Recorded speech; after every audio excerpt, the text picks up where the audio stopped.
If you have said to yourself, I should write that, or if someone has said to you, you should write that, then I'm talking to you because you need to write. And that's why you're tuned in to yWrite.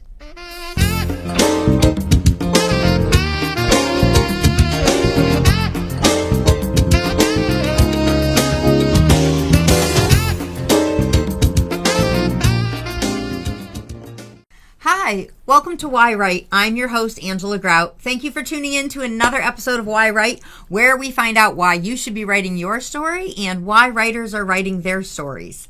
And today I have a guest in studio from Tampa, Florida. Very exciting. She flew right in just for this episode. She's written an insightful guide, which I have been using as a little bit of a Bible, and we'll talk about that during the show. Her name is Cary Seaholm, and she is a licensed clinical social worker. She's an author, and she's a professional speaker. She specializes in a variety of mental health topics, including the devastation caused by divorce. She is the author of The Name Changer, and this is a book on how to heal from the devastation of divorce. And this divorce recovery book is catered to Christian women, and I am a Christian woman, so we're going to be talking to her about this. I want to welcome to the show from Tampa, Florida, live in studio here in Agawam, Massachusetts, Cary Seaholm. Thank you so much, Angela. It is a pleasure to be here. Oh, thank you so much for coming in. And, it's like, I know you have this desire to see others transformed by God's love. And, you've even said in your book, that one of your goals is to help individuals and families understand their identity in Christ. And this is very much a Christ-centered guidebook. Absolutely. Through divorce. Absolutely. Which is amazing. You are a licensed therapist, and you've helped a lot of people. You actually were you were on the Florida Supreme Court for family. You're a family mediator. Yes, I used to practice as a family mediator. Mm-hmm. So you've seen you have a lot of experience with seeing people go through divorce. Absolutely. I've seen divorce through many different aspects in my clinical practice and also personally. That's what prompted me to write this book. That's it. Why do we write a book? Because we've been through something that we know we can help somebody else through it. I always want to use the word unfortunately when I say, unfortunately, I'm also going through a divorce because, it is an unfortunate circumstance. I want to say you don't plan for this. It's, it's not something you see in your life plan. But being a Christian woman, it definitely is a struggle. Absolutely. It's a struggle to deal with it. Yes. And, it's like you created this. And when I'm reading it, I love it because it's really shows like the anxiety and the grief and everything that you go through, not just from the relationship with your spouse, right, but the relationship you have with God. Right. And when did you decide you were going to write this book? Was it when you were going through divorce or because you saw others? Well, a year after my divorce was final, I really felt a strong desire to write this book. And I definitely fought with the Lord about it because divorce is such a difficult topic.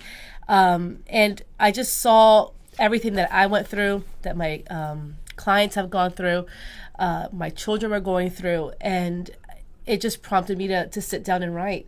And literally one day as I'm walking out of my house, it was like if I got a download. And I got the outline for the book right then and there.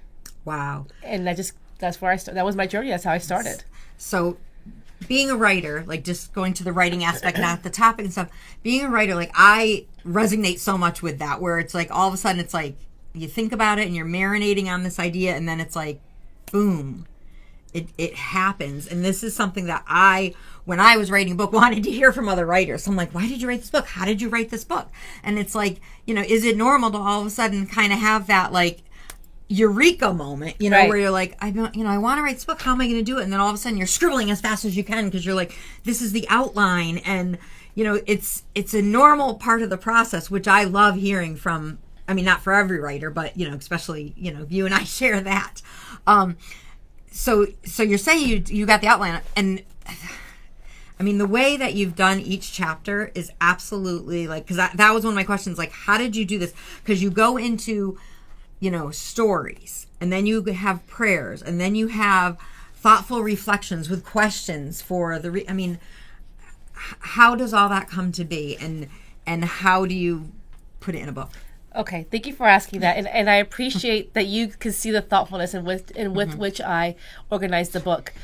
To me, in my clinical practice, as a Christian person, I'm a born-again believer, and to me, true healing really happens when clinical principles and Christian beliefs, the Bible really, are put together. Yeah. That's how we experience true healing, when we allow Christ into our pain. So, and the book has the stories from many other women that have gone through the same things, because divorce is a very personal thing. Yeah. Although it's very personal, it is a universal pain. Yeah. And unless you experience it, you really don't understand just the impact of it. It is absolutely devastating. Mm-hmm. So incorporating other stories to help normalize. That's why support groups are vital. That's very why vital. It feels like when people read this book, I've heard so many times, I could have written this book. I feel like I could have written all these chapters, because it is such a personal experience, but it is universal. Yes. So that the pain that is dealt with in the book, it's common thread. Yeah, I mean, I have, I'm like writing. I love this. I have to write in all my books, so it's like I have to own this. Like, when did this experience happen? I'm writing these notes, because it's definitely, even though it's the universal, I can pinpoint how it's affecting me. And that's the way the Bible is too. But it was like, wow, yeah, I know she didn't write this book for me, but this is really amazing. Just. Because when a couple gets married, I mean, we're going to love and cherish each other right until death does its part. Although I used to think that it was until death, like one of the people dies, but I'm realizing I think that it's till a death does its part in your marriage. I don't know if that's true or not, but I mean, yes, death changes divorce things. Is a death. Divorce is a death, for sure. Yeah, and just going through, the support groups, like you said, are really helpful. And I have been in a support group for a couple years now. And I've said to them, sometimes you think, like, if your spouse died, people are bringing casseroles to your house. They're calling you saying, do you want to, go have a cup of tea? Like, they don't know what to say, but they know that you need the companionship. When you're going through divorce, you're isolated. Right. You're isolated. It's a very lonely experience. Yeah. And, you have...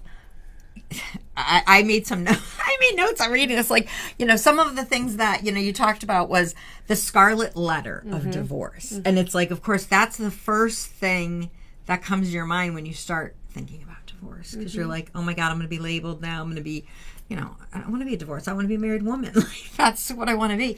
And then the judgment that comes with it. And that whole chapter that you wrote really helps to, like, erase the stigma of the scarlet letter, because when you're living it doesn't mean the same thing. Correct. And that's really the premise of the book. We take on the identity of rejected, abandoned, divorcee, divorced. When somebody asks you what your marital status is, divorced. When you go somewhere, oh, I'm a divorced person. Yeah. Or my ex-husband. You label yourself in relation to the divorce. Mm-hmm. So this book is really about taking off that identity of rejected, abandoned, divorced, and putting on the identity that Christ has for you as his chosen daughter. Yeah. And the 14 chapters of the book allow you to remove a certain part of the stigma, the pain, the unforgiveness, the abandonment, learning how to implement boundaries, learning how to help your children, because this is also very devastating for them as well, and helping your children place Christ in the center of their lives too, and so they can heal and move forward. Oh, my pen was in the book, and it marked off the children's chapter. So I was like, I want to reread that. I need to reread that, because it is, hard. I'm not at this point, like, I'm not a product of a divorced family. So, when you think about it, you're like, oh, for the children, like, were we meant to be? Because if my parents didn't get married and now they're not going to be together, does that mean I shouldn't have been born? And it's like, absolutely not. Like, right. That's the whole purpose. One of the main purposes of joining in a relationship. And I'm so grateful, not only for my children, but for the father that I have for them. But, everything. I mean, one of the other chapters you have in here is called "Letting Go of the Fantasy." Right. And going through a divorce, you do have the fantasy of, well, at least I didn't know we're going to get back together. We're going to be able to fix this. I'll be able to fix him. I'll be able to fix me. We're going to be able to, find joy in our life. And the way you talked about it really shows how you have to go through the acceptance period of knowing that, that fantasy isn't a reality. So you need to create your reality. And as a Christian woman, this is why I wrote this book. Because divorce in the church, people will tell you, oh, he'll have his Damascus Road moment, which is that he'll have a sudden conversion. He'll realize what he has done.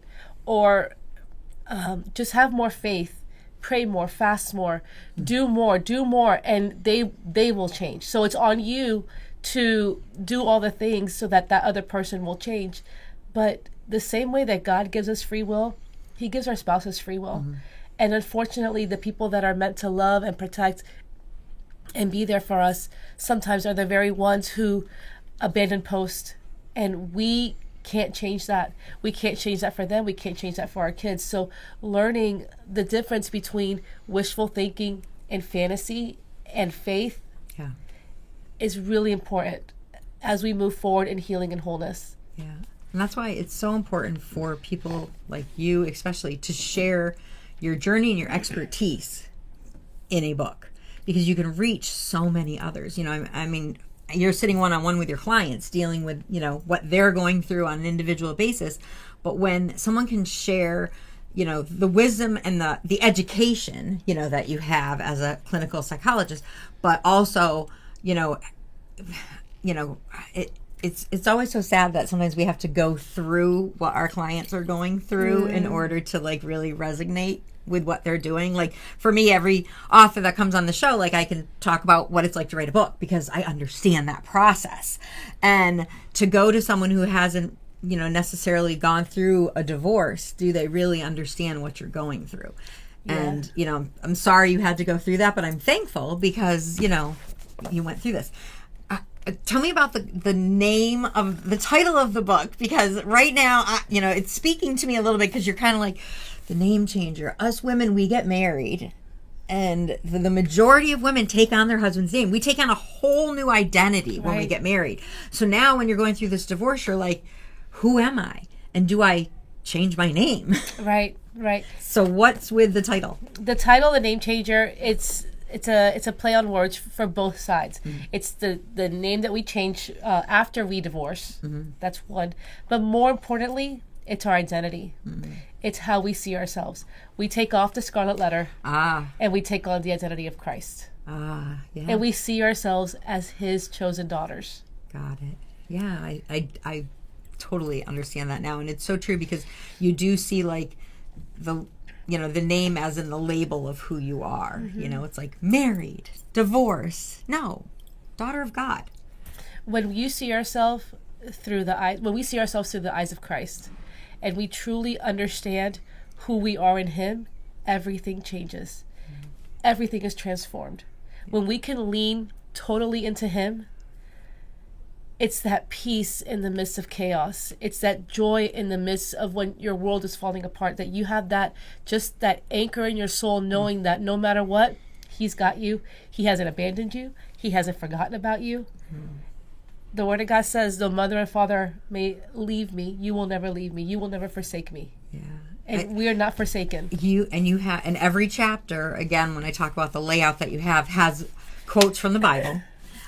It has your new names, mm-hmm. This particular chapter is called Count Your Joy, and it's saying here you have a new name and you're called Unshakable. Mm-hmm. And I actually dog-eared this page. I was like, I'm going to share this. I don't know if you want to read it but you had this prayer. Each chapter has a prayer that mm-hmm. you've written, and the prayer has an attachment, or I'm going to say a reference to Bible, to the Bible. And I just, I'm just going to read a little bit of it, because, you're alone in the divorce, but that God, I know God is here with me. He's walking it with me. So when I'm trying to have that, physicality of God. Like, okay, yes, there's the Bible. There's, there's books, there's lifelines out there. And this is where, you realize, God's providing. God's providing.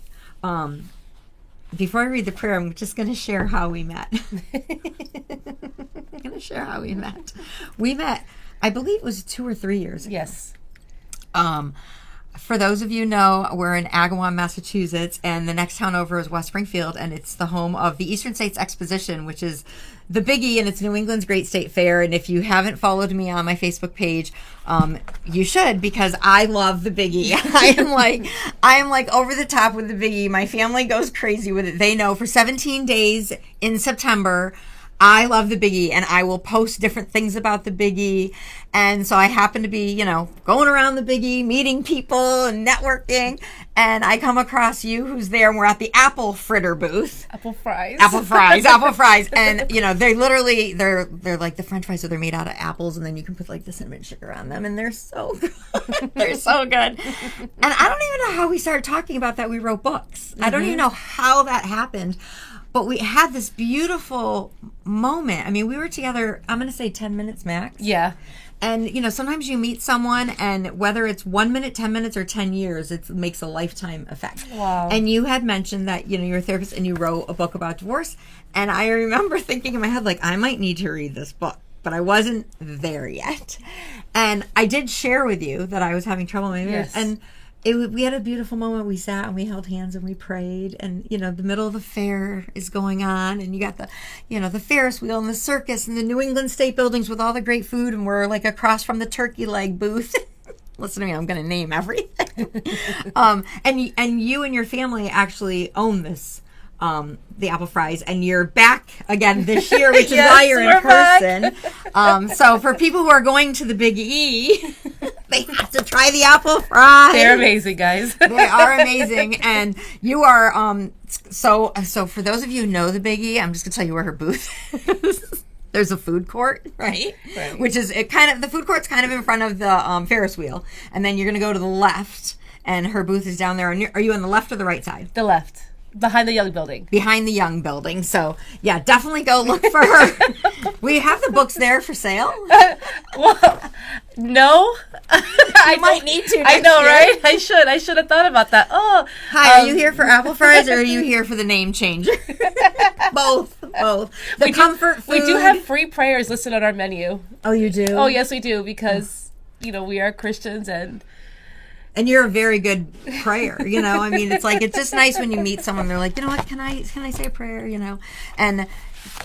and when someone can say a prayer and write a prayer, that's just beautiful, because prayer is not only poetry, but it is the voice of our soul. So this prayer, as I said, comes from the chapter of Count It All Joy. And really, I'm reading this, and this is what it says. Do you mind if I read it? Please. Okay. Lord, your word says to give rest to the weary and heavy laden. I am discouraged and feeling disillusioned by the way my life has turned out. You alone know the weight of the burdens I carry. I need your help, Lord. Your word says that you are a present help in times of trouble. I need that help today. I come to the throne of grace to receive your healing touch. And I've underlined these lines because it's like, that is how you feel, because you feel discouraged, and, there is the disillusion of, this is how my life is turning out. I mean, that's not how I thought my life was going to turn out. So when you're helping women, I mean, your clients are all women? Majority, but I do, of course, work with men as well and families, but majority women. Okay. Because, this book, even though I'm saying it's, kind of catered for women, anybody can read this. Right. It's definitely very helpful. But, like, when you're sitting and talking to women about, them feeling dissolute, trying to accept that, what do you say? Tell me. Our lives are not going to, sometimes they don't turn out the way that we hoped. And that's where the discouragement of that's where people have a crisis of faith for the most part. When things don't turn out, when God isn't acting the way that they thought he should have. Yeah. When prayers go unanswered, when the cries have felt unheard. And that's where we have the crisis. That's where we need to lean into it and And it's not about fixing it, because none of us can fix it. I can't fix what's happening with anybody. All we can do is be there for them, support them through it, and help them find meaning in the pain so that they can move forward. Yeah. Yeah, that's the meaning of the silver lining, sort of, in a way. I don't know. I mean, I don't know if I like how I said it. There's no silver lining in it, but there is a meaning. There's a meaning, and this is hard. This is a hard topic. Yeah. Especially when things just happen and you've been blindsided and you've prayed for years. Yeah. I've met so many women that have prayed for their husbands for years and have been in chronically abusive emotional relationships, because that's the unseen abuse. Yeah. That's the abuse that is just accepted as normal because we tolerate it and we accept that to be normal in our own lives because many of us have grown up in that environment, so we think that that's an acceptable way of being. And so these women have been in these chronically abusive relationships, and then their spouse leaves, or there's a crisis point. Yeah. And it's and I understand the crisis point, and for those who know me, there's none of that going on with my marriage, but life changes you. Right. Life changes you, and I remember literally coming over my honeymoon, and my godfather had called me to tell me he was getting divorced, and he had been married 23 years, and I was like, what do you mean you're getting divorced? Right. And I'm fresh off a honeymoon. And, he said, people change. Life changes you. And I thought, that's BS. I don't understand that. And, for my personal journey, like, the pandemic changed a lot of things in my life. I mean... Yeah, for a lot of people. And that pandemic, I mean, if I want to put blame on anything, sometimes I want to blame the pandemic for me getting divorced right now. But I know that that's not it.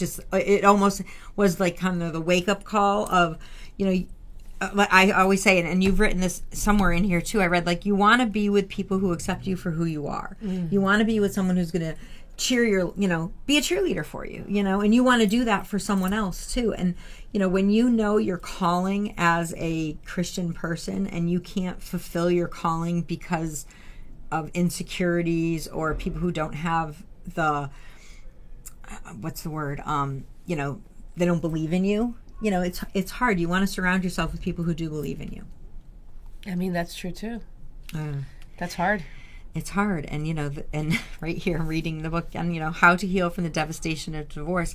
And it's painful. Absolutely. It is painful. We talked about how I'm going to reread the chapter on children, but what's your advice that you, not only share in the book, but with your clients of, how to co-parent with your kids? Right. And that is the hardest part. Once we've come through kind of the haze of the divorce and the haze that this is the new reality, this is going to be the new normal, and how do we do life here on out? So in the initial phases of divorce, so there's different kinds of co-parenting. So there's parallel parenting, there's co-parenting, and then there's parenting with somebody who's just unreasonable. Right. So most parents are wanting the best for their children and wanting their children to be able to thrive post-divorce. That's not the case for everybody. Sometimes children are used as pawns, which is very unfortunate and the worst thing that can happen. In the initial phases, I encourage parents to parallel parent, which is they're wanting to do the best for their kids, minimal communication with the other parent, limit communication via email and text, because there's so much emotion. Yeah. There's so much emotion. And a big mistake that parents make is to just jumping into co-parenting. And there's a big gray area in the midst of high levels of emotion. Yeah. So parallel parent at first, so the emotions kind of start waning, and then go into a co-parenting situation. Now, there's many books written on dealing with a high conflict ex-partner, people who alienate, their children. There's all, and I work with a lot of that in my practice, and I write about that in the book as well. But at the end of the day, the most important thing to remember as a parent is, although you may be divorcing that person, your child is half of them and half of you. Yeah. And anytime a parent disparages the other parent, the child will take that so personally. So it is very important for us to really work together for the good of our children. No, Yeah. No, it's definitely very important in that chapter. That's why I'm rereading the chapter. But, just the way you've written this book, I think is such a beautiful way of sharing, you aren't alone, but this is unique to you. So now figure out what's unique about you and how you can work through it to find the meaning, like you were saying. So I know we're running out of time a little bit, and I have so much more I want to ask you. So 2 things. One is I'm going to go back to this book cover because you have the white heart and you have these beautiful roses. Can you tell me a little bit about the artwork? Because picking a cover is near and dear to every author. Yes. And I'm so happy that you recognize that, because it is. This took me so long to figure out. If you look at the roses, they're threaded. It's scarlet thread. Okay. So, and when we look at the heart, it's like it's coming back to life. And so it's like coming back to life from a death. Okay. Yeah. Because at first I was like, it's a white heart, so it's like the blood's been drained out of it. Right. But it looks so healthy. Right. And it's almost like that, like crystal ball of, you're still that beautiful person. Now let's put new love in it. It's coming back to life. They're coming back to life. And if we allow ourselves to go through the process and to go through healing, and this has been the experience that I've had and the experience that my clients have had as well, you will come out a stronger person. You will learn things about divorce. Forces you to face things about yourself that you maybe never had. Yeah, 100%. And you will come out a stronger person, and you will be able to comfort with the comfort you've been given. I love that. So, like, I was going to share this quote from this book. All right, I am going to turn to page 77 because there was something on page 77 that I said, this really can help couples. And I almost felt at this point when I was reading this is like, people might want to read this before they get married. Yeah. This is a good book as well for those who have been in a relationship where they never got married. Yep. Also for those who have been divorced or even contemplating divorce, or remarried after a divorce. Yeah. Oh yeah. No, because there's so much baggage that people take into their new marriages. Yep. And so this is a really good book because it deals with all the areas of the heart that need healing. It's a manual for healing. It is. It really is. And one of the things you wrote is you said, we must put forth effort to learn the ways of the Lord, which is, for me, I'm saying, see what he wants for us to do, not only in our own lives, but with other people. But then we wrote, I underlined, when we love someone, we want to get to know them and spend time with them. Mm-hmm. And I think that is a really important thing because for me, my personal journey is, you forget to spend time with the person that you supposedly love most in the world. Mm-hmm. And if you lose that, then that's the start of the communication breakdown. Well, any marriage, friendship has to be the base. Yes. And this is why, even when I talk to my daughters, when I talk to young women, I always tell them, the greatest decision you will make in your life after accepting the Lord Jesus Christ is who you marry. Who you spend your whole life with. Because it will make your life a hell or a joy. Yeah. And it'll either propel you into where you need to be or pull you down. Yeah. That is the greatest decision you will ever make. So make that decision wisely. And it has to be based on friendship. Yeah. Because... And respect for each other. Of course. Mm-hmm. If there is not a friendship at the base where there's trust, and you can actually be yourself and you can be vulnerable in front of that person. Yeah. Then... And accepted. Right. Not criticized. Correct. Yeah. Correct. Well, so I give a writing prompt at the end of the show, which I'm going to do, but I'm going to talk a little bit about it right now because one of the chapters you wrote is how to fake when you're not okay. Yeah. And that's something that everyone goes through. So that chapter itself really kind of stands out a lot because you don't advertise to everybody, and it takes time. I mean, I've been going through this process for 2-3 years now, so it's like some people are still today just learning, so it's like you're slowly saying, oh yeah, no, everything's fine, I'm great, then you're going home and sobbing into your pillow, which is what we do. So again, I want to say from the bottom of my heart, thank you for writing this. And this is why people have to write. Cary, can you tell people how they can get this book, how they can get in touch with you if they, want more information? Sure. Thank you so much. So my practice is chosencounseling.com. And you can find out more about me, my practice, and order the book from my website. The easiest way I have found, you can get it from any major book retailer online if you type in the name changer and my name, Cary Seaholm. But Amazon has really been the easiest way. You get it within a day or two. Yeah. So if you just type in the name changer, Cary Seaholm, you'll get it. All right. Thank you so much for coming on the show today. Thank you. I really appreciate it. It's been a pleasure. Your friendship, our God-given connections. So thank you. Thank you. And I want to thank you, the listening audience, for tuning in every week to this program called yWrite. So, you can find out why people are writing because you need to find a way to tell your story. And I don't know how you're going to do that. Only you can figure it out. Will it be in a book? Will it be... will you start giving speeches or talks to someone? Are you going to write a movie or a play? Who knows? There's all sorts of different ways. But today you're going to do a writing prompt because that's what this show is about, is to get you writing. So when the show is done, I want you to set your timer for 10 minutes. And as I said before, there are times in our life where we have to pretty much put on that actor's face and pretend everything's okay when your world is really falling apart.